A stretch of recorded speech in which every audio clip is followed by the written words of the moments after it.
durante décadas, la música no solo fue entretenimiento. También fue denuncia, provocación y, en muchos casos, una amenaza directa para el orden establecido. Hubo canciones que incomodaron tanto que radios, gobiernos y grupos de poder decidieron silenciarlas. No porque sonaran mal, sino porque decían cosas que nadie quería escuchar. Hoy vamos a recorrer algunas de las canciones más prohibidas del rock, temas que marcaron época y que, a pesar de la censura, terminaron siendo más fuertes que cualquier intento de callarlas. Comenzamos con una de las más impactantes. Corría el año 1975 cuando Bob Dylan lanzó Hurricane, una canción que no se parecía a nada que sonara en la radio en ese momento. No era una metáfora ni una historia inventada. Era una acusación directa. Dylan contaba el caso de Rubin Hurricane Carter, un boxeador afroamericano condenado injustamente por un triple asesinato que no cometió. La letra mencionaba nombres reales, describía irregularidades policiales y señalaba fallos del sistema judicial estadounidense sin ningún tipo de filtro. La canción duraba más de 8 minutos, algo ya problemático para la radio comercial. Pero el verdadero problema era el contenido. Varias emisoras se negaron a emitirla alegando que podía considerarse difamatoria, peligrosa y políticamente explosiva. En algunas ciudades fue directamente prohibida.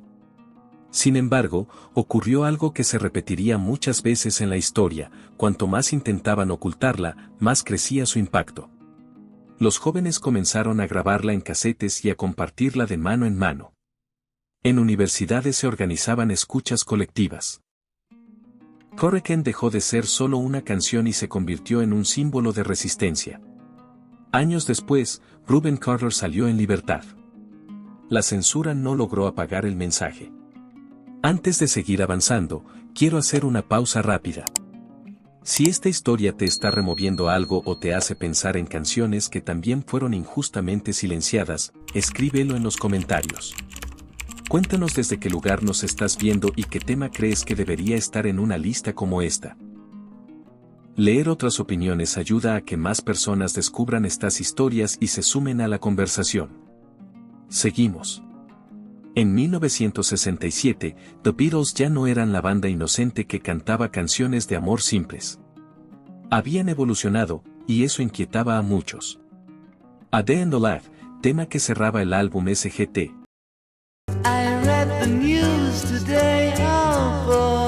Pepper's Lonely Hearts Club Band, fue una de las canciones más polémicas de su carrera.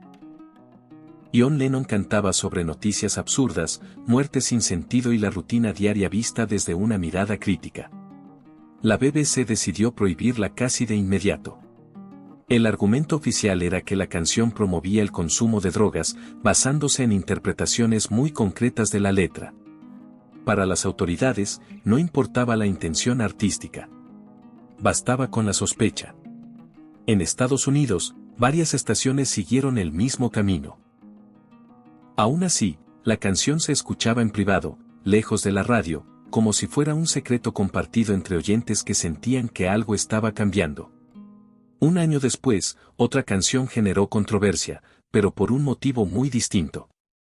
Angel of the Morning, interpretada por Mary Rush, Just call me Angel of the Morning, escandalizó a sectores conservadores por algo que hoy podría parecer mínimo. La letra hablaba de una mujer que pasaba la noche con un hombre y se marchaba sin culpa ni arrepentimiento. No pedía perdón. No se justificaba. Para muchas emisoras religiosas, eso fue demasiado. La canción fue vetada o relegada a horarios nocturnos. Se la acusó de promover la promiscuidad y de atentar contra los valores familiares. Sin embargo, para muchas mujeres fue un mensaje claro: podían tomar decisiones sobre su propia vida sin sentirse avergonzadas. Punk Rush no volvió a tener un éxito similar, esa canción quedó como un símbolo silencioso de independencia. Luego está el caso de una canción que parecía completamente inocente. Puff, the Magic Dragon, de Peter, Paul and Mary, the Magic Dragon, sonaba como un cuento infantil. Un dragón, un niño y aventuras imaginarias. Pero en 1973, algunas autoridades comenzaron a analizar la letra buscando dobles sentidos. Llegaron a la conclusión de que era una referencia encubierta al consumo de marihuana.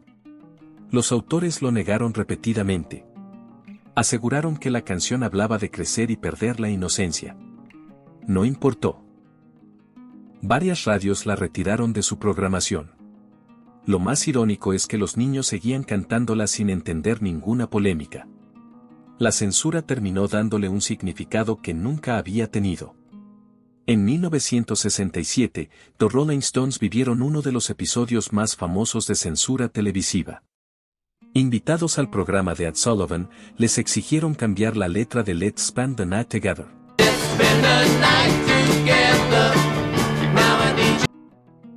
El título era considerado demasiado explícito para una audiencia familiar. Mick Jagger aceptó modificarla, pero durante la actuación dejó claro, con gestos exagerados, que no estaba de acuerdo. Aquella presentación se volvió legendaria. No por la canción, sino por la tensión visible entre la banda y el sistema que intentaba controlarla. La versión original siguió circulando y se convirtió en un símbolo de rebeldía frente a la censura. En 1965, Barry Maguire lanzó Eve of Destruction, una canción directa, sin metáforas suaves. Hablaba de guerra, racismo y miedo nuclear. Muchas emisoras conservadoras la prohibieron acusándola de antipatriótica.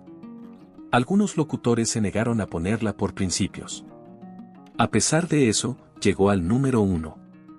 En protestas universitarias se cantaba como un himno. El intento de silenciarla solo amplificó su mensaje. Cerramos este bloque con una imagen que quedó grabada en la historia. John Lennon y Yoko Ono, sentados en una cama de hotel, rodeados de periodistas. De ahí nació Give Peace a Chance.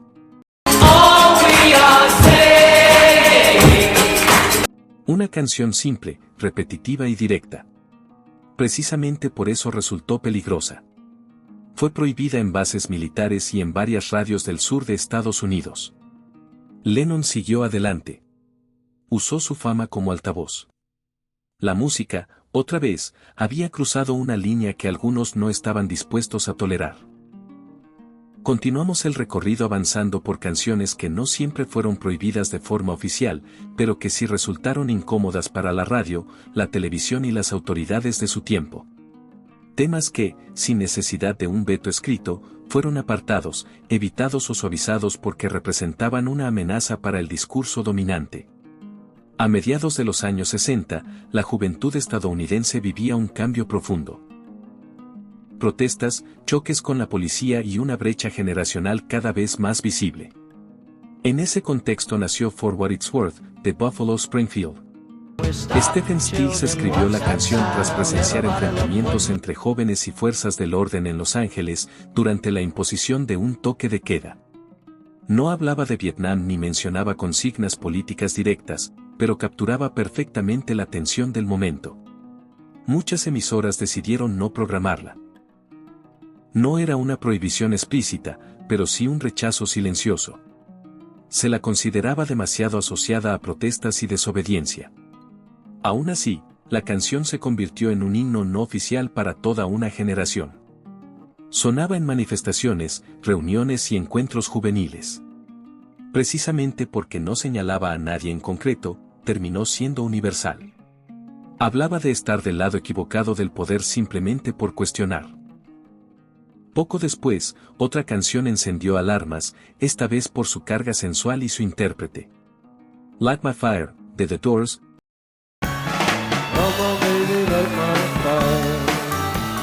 llevaba la provocación al escenario principal de la televisión estadounidense. Jim Morrison, con su presencia hipnótica y actitud desafiante, representaba todo lo que incomodaba a la América conservadora. La canción duraba más de 7 minutos y contenía referencias que muchos consideraban demasiado sugerentes.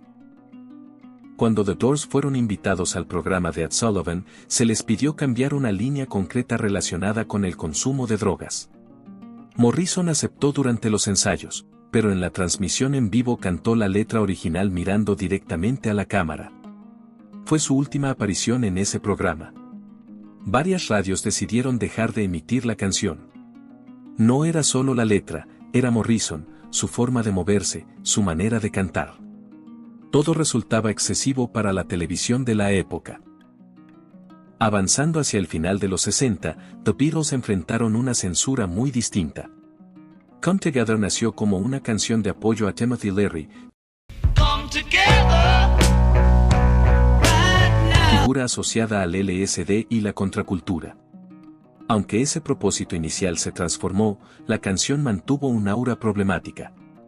La BBC la prohibió por mencionar una marca comercial, algo impensable hoy, pero suficiente entonces para sacarla del aire. Además, la canción terminó envuelta en una disputa legal con Chuck Berry por similitudes en la introducción. No fue una censura moral directa, pero el efecto fue similar. Obstáculos, retrasos y polémicas. Para muchos medios conservadores, The Beatles ya no eran simpáticos. Se habían vuelto extraños, místicos y difíciles de controlar. Come Together simbolizó ese final de inocencia. En 1966, una adolescente desafió los límites de lo aceptable. Janis Ian tenía solo 15 años cuando grabó Society's Child, una canción que hablaba de una relación interracial rechazada por la familia y la sociedad. En el contexto de la época, el mensaje era explosivo. 23 sellos discográficos rechazaron el tema. Lo consideraban demasiado polémico para la radio. Cuando finalmente se lanzó, las amenazas no tardaron en llegar. Emisoras que se atrevían a emitirla recibían presiones y advertencias. En algunos estados fue directamente prohibida. Sin embargo, figuras influyentes como Leonard Bernstein le dieron visibilidad al invitar a Janis Ian a cantar en televisión. Millones de personas vieron a una joven enfrentarse al racismo con una honestidad incómoda.